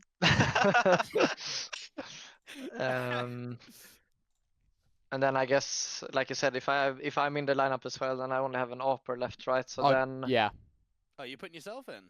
Oh, yeah, I thought you said that we should You put don't- ourselves well, in. You it don't have depends on to. how- You don't have to Okay, put okay. yourself Yeah, in. very good. Yeah. Yeah. Okay. Okay, but then I'll take, if I'm not in myself, I'll take body.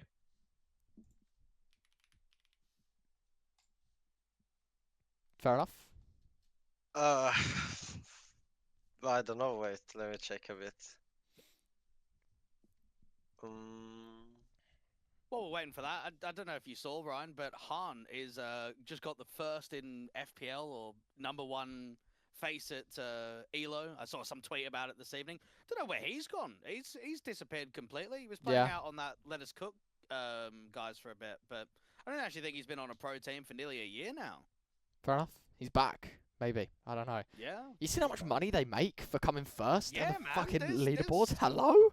Well, there's like the proving grounds now, which is what FPLC used to be. Yeah. But the proven grounds, they're not like it was only the first season. They removed it now. All right. Dom? Fuck off, FPLC. See you later. Yeah. I would pick NPL. Oh. NPL from Bait. Yeah. So you've got 2 in-game leaders.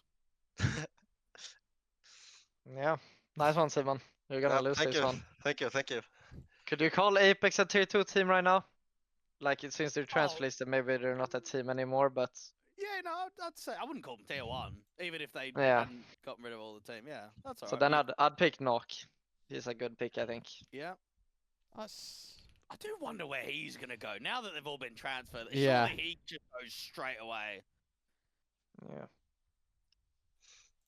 So yeah, And as there you have my lineup. last, I would pick Result. Oh, Brev, why is Hampus on this team then? Why- if you've already got MPL that can do in-game leading, why don't you just get rid of Hampus and then just get another CIS player? had- in there? I had no clue MPL was yelling because when we played against B8, Bait, we thought it was Captain Kurtka because MPL was too young, right? Like I thought MPL was yelling too, but we had the conclusion it was Captain Kurtka because of his age, right? But yeah, Huh? Do we Okay. allow a So I- change, Josh? Do we if you want If to they change want Young to, Star? Do you yeah, want to I'm pretty change? sure MPL is RGL and Bait. I have no clue. It says on Wikipedia as well, I think that he's yelling, but I'm not sure. Let's check the Twitter. It normally. Do you want to remove Hampus? We'll give you a second chance here, Young Star. If you Yeah, wanna... we'll remove him. We'll remove him Okay. and replace him with But- Alex. Alex 666. So if he's just Bait and Aurora as a Yes. Yes. Nah, man, this ain't it, Simon. This ain't it. This is it. This is it. This ain't fucking it. I mean, the core rifle pack looks unreal on the CIS team. I ain't gonna Yeah. lie. They're, with Deco Kenzie and Result in there, you are gonna be farming teams. But do I rate it above? Let's have a look at the other one. Let's have a look at Linus's one. So if you compare IGLs, for example, I think probably Body is better than NPL.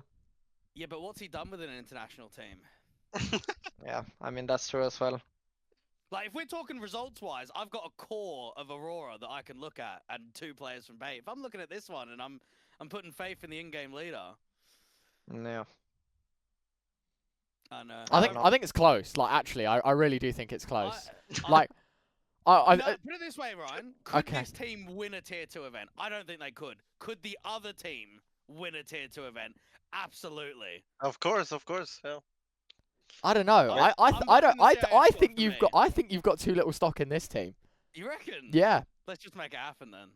like maybe the roles doesn't make that much sense, but like you know, Nilo is just like he's not someone who like requires a lot of space, you know, like he's just chilling, you know, lurking, playing like some like chill positions, like on Vertigo is just mid reverse, like you're not gonna like need to flash or go with him to trade him, like he's just there, you know. And then Mattis is just like cooking, you know, on his positions. Adam S like is also like insane, just like he just runs around and kills everyone. And then I think Body is also he's not an anchor or anything, so we don't have any anchor here. That's kind of unlucky. But yeah, and Nok is good as well. Nok is good. What's Nilo and if you know Nork as well, what are their English like? I mean, obviously Nork has been playing on Apex, we know that, but Yeah. for Nilo, we've never seen him on an international team. Do you think it could ever happen? Yeah, I know it was about to happen, like as well. So I don't think that's an issue, but I don't know how. Keep going, don't keep know going. how- Yeah. No, but I don't know how good his English is. Like I don't think it's bad though, but like he's kind of a introvert player, so I don't know how he would feel playing in an international team. Like you know, in these like stress situations, how we would actually talk, you know. So yeah. All right. Look, there'll be two very competitive lineups, I think, Ryan. I think we've Yeah. actually gone quite sensible this evening. Yeah. Fair enough. Nice. Anything else, Josh, you Yeah. want to talk about? Not really. What events have you guys got coming up next? Because I think on HLTV it doesn't have you as anything. We're It's still only in ACL. the- yeah. We're in the consolidation final, I think, Oh, against you've got- Forza or Monte. That's right. Yeah, I did see that one. And I think if we win that one, we get a playoff spot and a spot in the. I never remember what it's called, like the where you can play another event to get a spot in Pro League. Oh, What is conference. it called? Exactly. So if we win that game, it's pretty huge for us. Yeah, Fair enough. I think it's a bit difficult to follow, isn't it? ECL this season, right? I think, Yeah. I've And already it's, talked about it. yeah. We don't need to Well, harp on that one. we will again. not crack open that can of worms again. Yeah. And another I thing know. for the viewers at home, last HLTV ranking, which was on Monday, ranked Sangal as top 50 or inside the top 50, which is the highest rank for the new team. So yeah, congrats, guys.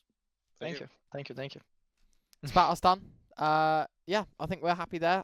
If you want to go and follow LNZ Youngstar, it'll be if you're watching on YouTube, it'll be in the description. Obviously, if you're audio listeners, you should know who they are by now anyway. Sangal game in ECL. Go and watch it. It's going to be a banger. Josh, that's us done for today. Yeah, indeed. Happy days. All right, we'll Yeah. see you in the next one. Take care, everyone. Bye bye.